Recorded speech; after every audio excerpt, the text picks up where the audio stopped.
Dobro jutro još jednom svima, ovo je Deni, ovo je Auro, a ovo je gospodin Charlie.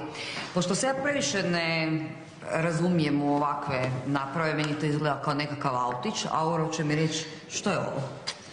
To je robot Charlie, znači on je programiran preko Arduina i napravili smo ga uz pomoć jedne pločice, Arduina i baterija. I onda on što radi, vozi? Da, vozi. Dobro, ti možeš, Auro, nama pokazati kako vozi, a Charlie i mnogi drugi roboti nastali su u sklopu proljetne radionice u Centru za tehničku kulturu.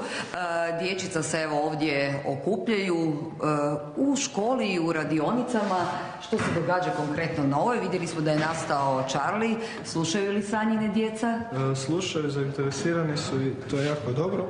Znači, ovo je jedna radionica robotike gdje zapravo prolazimo neke osnove programiranja, osnove robotike uz pomoć Arduina i to je to, ne, zainteresirani su i prilično su ajmo reći, to je za manje uzraste, ali uspijevaju sve pohvatiti.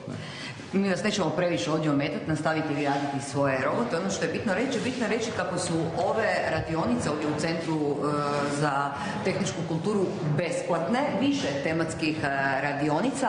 Evo ovdje su se radile jučer popodne i pisanice za Uskrs. A što se sve događa pod ovim krovom, Andreja? Dobro jutro. Dobro jutro. Dobro jutro svima. Evo, ovdje kod nas u Centru tehničke kulture Rijeka malo smo odlučili djeci osnovne i srednje škole pružiti besplatne radionice, pa tako vidjeli ste robotiku. Evo možete vidjeti uratke, znači djece koja su na jučerašnjoj likovno-kreativnoj radionici izradile pisanice i još imamo našu radionicu programiranja kodu koja će se održati kasnije. To je već tradicionalno tijekom proljetnih praznika ovdje u Centru za tehničku kulturu. Tako je. I zanimljivo je da su radionice besplatne, evo to sam malo prije spomenula. Da, radionice su besplatne. Mi inače, znači djeci za svake školske praznike ponudimo razne radionice. Proljetna škola nam ide već od 1996.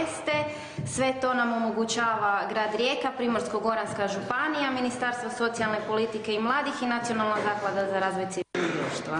Eto, u svakom slučaju lijepo je da djeca na ovako kreativan način provedu svoje proljetne školske praznike. Radionica ima i početkom ljetnih praznika.